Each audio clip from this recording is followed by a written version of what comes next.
మీ అందరికీ వందనాలు. కూడి వచ్చిన ప్రతి ఒక్కరికి వందనాలు. దైవజనులకు కూడా నాకు ప్రత్యేకమైన వందనాలు చెల్లిస్తున్నాను. క్రీస్తు పేరట ప్రతి ఒక్కరికి ఈ ప్రత్యేక ప్రార్థన కోడికకు లైవ్ ద్వారా వీక్షిస్తున్న ప్రతి ఒక్కరికి కూడా నా హృదయపూర్వకమైన వందనాలు. ప్రభు మన విశ్వాస జీవితంలో ప్రతి ఒక్కటి ఏర్పరుస్తూ వస్తూ ఉన్న కొద్దీ మన నీతిని కూడా ప్రభు ఎంచుతూ ఉంటాడు. మన నీతి అధికం కావాలని ప్రభు చాలా ఆశపడుతూ ఉంటాడు. మన నీతి ఎలా అధికమవుతుంది అని అంటే బైబిల్ గ్రంథంలో చూద్దాం. మత్తయి సువార్త 5వ అధ్యాయం 20వ వచనం. మత్తయి సువార్త 5వ అధ్యాయం 20వ వచనం. శాస్త్రుల నీతి కంటేను పరిసయ్యుల నీతి కంటేను నీ నీతి అధికము కాని ఎడల మీరు పరలోక రాజ్యంలో ప్రవేశింపనేరని మీతో చెప్పుచున్నాను. Praise the Lord. శాస్త్రుల నీతి కంటేను పరిసయ్యుల నీతి కంటేను మీ నీతి అధికము కాని ఎడల. ప్రభువా, మేము ప్రతిరోజు ప్రార్థన చేస్తూ ఉన్నాము, ఆరాధన చేస్తూ ఉన్నాము, నీ ఎదుట విశ్వాసం ఉంచుతున్నాము, దర్శన భాగం తీస్తూ ఉన్నాము అని అంటే పరలోక రాజ్యం వెళ్ళిపోం. శాస్త్రుల నీతి కంటేను పరిసయ్యుల నీతి కంటేను కూడా మన నీతి అధికం కావాలి. మన నీతి అధికం కావాలంటే మనం ఏం చేయాలి? మనం ఎలా ఉండాలి? ఎలా జీవించాలి? దేవుని ఎడల ఎంత విశ్వాసం ఉంచాలి? మనం ఎలా జీవిస్తే మన నీతి అధికమవుతుంది అని మనకు ఒక ప్రశ్న. ఈ విశ్వాస జీవితానికి, మనం బ్రతుకుతున్న బ్రతుకుకి పరలోక రాజ్యం చేరాలి అని అంటే మన నీతి అధికం కావాలి. శాస్త్రుల కంటేనూ పరిసయ్యుల కంటేనూ అనని ఆ రోజుల్లో యేసు ప్రభు చెప్పినట్లుగా ఈరోజు మనం ఎవరికంటే నీతిగా బ్రతకాలి అని అంటే చూద్దాం బైబిల్ గ్రంథంలో. యాకోబు పత్రిక 1వ అధ్యాయం 19-20. యాకోబు పత్రిక 1వ అధ్యాయం 19వ వచనము 20వ వచనము.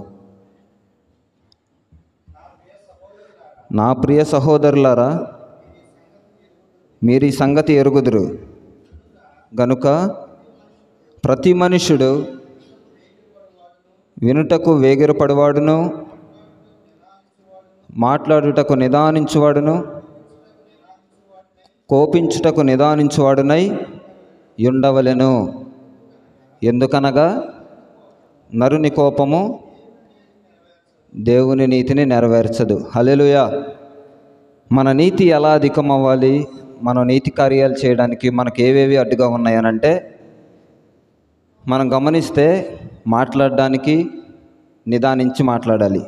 నరుని కోపము దేవుని నీతిని నెరవేర్చదు. అంటే నరుని కోపం ఎటువంటిది అని అంటే, ఈ కోపం ద్వారా బైబిల్ గ్రంథంలో ఒక అతను నాశనం అయిపోయాడు. ఆలోచించి మాట్లాడకుండా తన సహోదరుడి పట్లే తన కోపాన్ని చూపించి బైబిల్ గ్రంథంలో దేశదిమ్మరిగా మార్చబడ్డాడు. అతను ఎందుకు దేశదిమ్మరిగా మార్చబడ్డాడు? దేవుని నీతిని ఎంచలేదు. దేవుని నీతిని ఎంచకపోవడానికి గల కారణం కోపిష్ఠయ్యాడు. అతను తన కోపాన్ని బట్టి తను ఏమయ్యాడంటే తన నీతి కార్యాలు చేయలేకపోవడం వల్ల తను కోపిష్ఠయ్యాడు. ప్రతి మనుషుడు ఆలోచించవలసిన విషయం ఏంటంటే మాట్లాడడానికి, వినడానికి తను నిదానించి ఉండాలి అని చెప్పి బైబిల్ గ్రంథంలో సెలవిస్తూ ఉన్నారు. మాట్లాడడానికి నిదానించడం అని అంటే ఏంటంటే ప్రతి మనుషుడు వినటానికి చాలా వరకు ఆసక్తి చూపించాలి. ఈరోజు వినటానికి ఎవరు ఆసక్తి చూపించట్లా. నీ నీతి కంటే నా నీతి గొప్పది, నువ్వు నా చెప్పే అంతటి వాడివా అని చెప్పేసి మాట్లాడుతూ ఉన్నారు. ఇక్కడ మనం నీతిని ఎంచుకోవాల్సింది ఎవరంటే ప్రభు యొక్క నీతిని ఎంచుకోవాలి. మనుషుల యొక్క నీతి కాదు, మనుషుల యొక్క ఆలోచన కాదు. కనుక ప్రభు యొక్క నీతిని మనం ఎంచాలి అని అంటే, నెరవేర్చాలి అని అంటే మనం కోపించకూడదు, మాట్లాడడానికి నిదానించాలి. కోపం ఉన్నవాడు ఏం చేస్తాడంటే మాట్లాడడానికి నిదానించడు. త్వరపడుతూ మాట్లాడి త్వరపడుతూ చేసేస్తూ నాకంతా తెలుసు, మీరు చెప్పేది ఏముంది, నేను చిన్నప్పటి నుంచి ప్రతి విషయంలో అన్ని విషయాలు దేవునికి ఇష్టడుగా ఉంటున్నాను. కానీ వీడికి ఏముండిద్దంటే కోపం తగ్గించబడదు. ఈ కోపం వల్ల దేవుని యొక్క నీతి అనేది కనపడదు. మన క్రియల రూపంలో దేవుని యొక్క నీతి కనిపించడానికి హేబేలు భక్తుడని బైబిల్లో ఒక అతను ఉంటాడు. ఆయన అర్పించే విషయంలో, తగ్గించుకునే విషయంలో ఆయనకి ఎటువంటి కోపము, కలహము అనేది ఉండదు. కనుక అతను నీతిగా ఎంచబడ్డాడు. బైబిల్ గ్రంథంలో చూస్తే మనుషుడు వినుటకు వేగిరపడాలి, మాట్లాడడానికి నిదానించాలి, కోపించడానికి తను నిదానించాలి, కోపపడకుండా ఉండాలి. ఎందుకనగా నరుని కోపము దేవుని నీతిని ఎంచదు. కనుక శాస్త్రుల కంటే పరిచయాల కంటే మన నీతి అధికం కావాలి అంటే మొట్టమొదటిగా మనం కోపించకూడదు. మన కోపాన్ని బట్టి మన నీతి, దేవుని నీతి కూడా కనబడదు. మన క్రియల రూపంలో మన నీతే కనిపించినప్పుడు దేవుని యొక్క నీతిని మనం ఏం నెరవేరుస్తాం? కనుక మొదటి మాటగా కోపించకూడదు. అదేవిధంగా బైబిల్లో కోపించిన వారు ఏమయ్యారు అని చెప్పి చూసేస్తే 2వ యోహాను సువార్త 3వ అధ్యాయం 12, 13, 18 వచనాలు. మొదటి యోహాను సువార్త 3వ అధ్యాయం 12, 13, 18.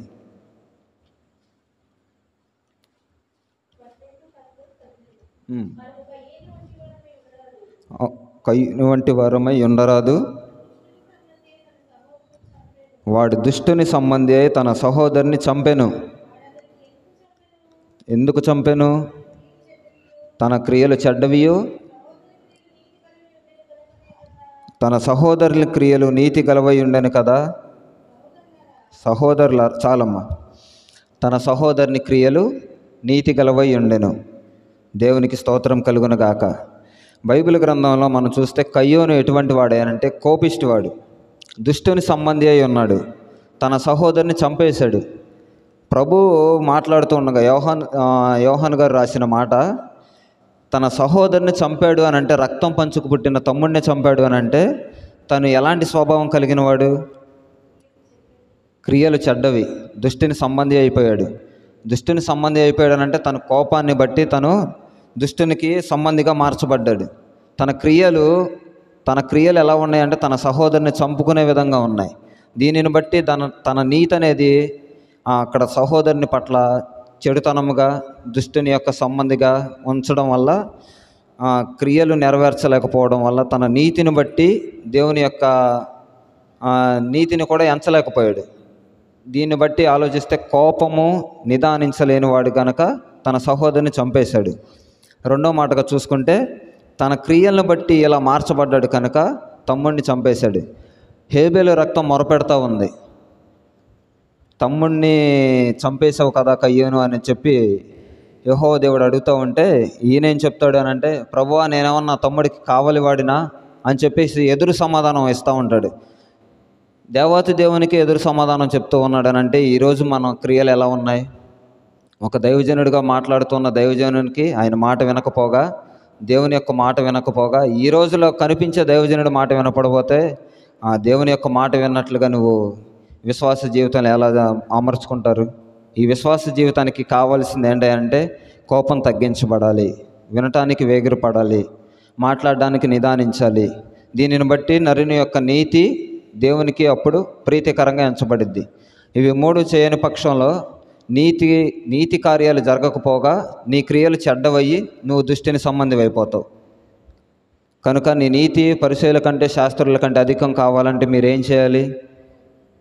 కోప్పడకూడదు, కోపాన్ని తగ్గించుకోవాలి. కనుక ఈ కోపిష్టితనాన్ని తగ్గించుకోవలసిందిగా క్రీస్తు పేరట తెలియపరుస్తున్నాం. మూడవ మాటగా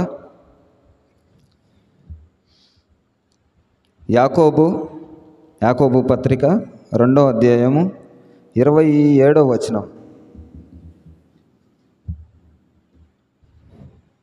యాకోబు పత్రిక 20.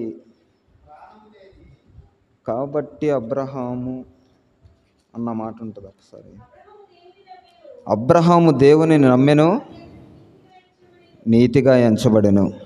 మూడవ మాటగా అబ్రహాము దేవుణ్ణి నమ్మాడు.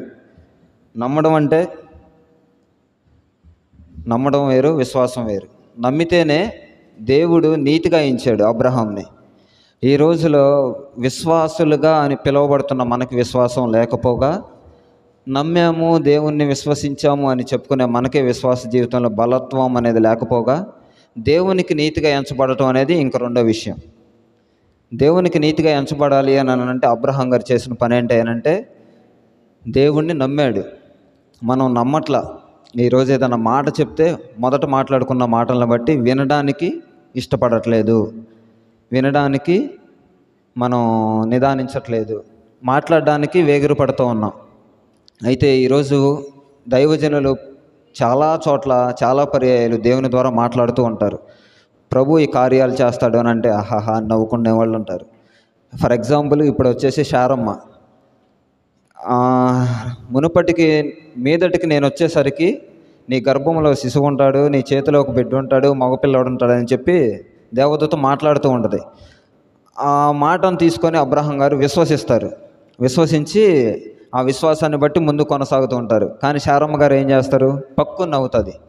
ఈ నవ్వడాన్ని బట్టి ఏమవుతుందంటే విశ్వాసం బలహీనపరచబడమే కాక నమ్మిక లేదు అని చెప్పి మనం ఎంచుకోవచ్చు. కాబట్టి అబ్రహాం గారు నమ్మిక ఉంచి ప్రభువునందు కొనసాగారు కాబట్టి ఆయనకి అది నీతిగా ఎంచబడెను.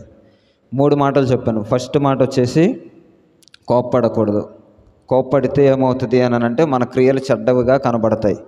వినడానికి ఇష్టపడాలి. అప్పుడు ఆ నీతిని బట్టి పరిచయుల కంటే శాస్త్రుల కంటే మన నీతి అధికమవుతూ ఉంటుంది. 3వ మాటగా ప్రభువును నమ్మితే ఏం జరుగుతుంది అని అంటే అతడు నీతిగా ఎంచబడతాడు. ప్రభువుని బట్టి నీతిగా ఎంచబడాలి అని అంటే ఆయన నమ్మాలి.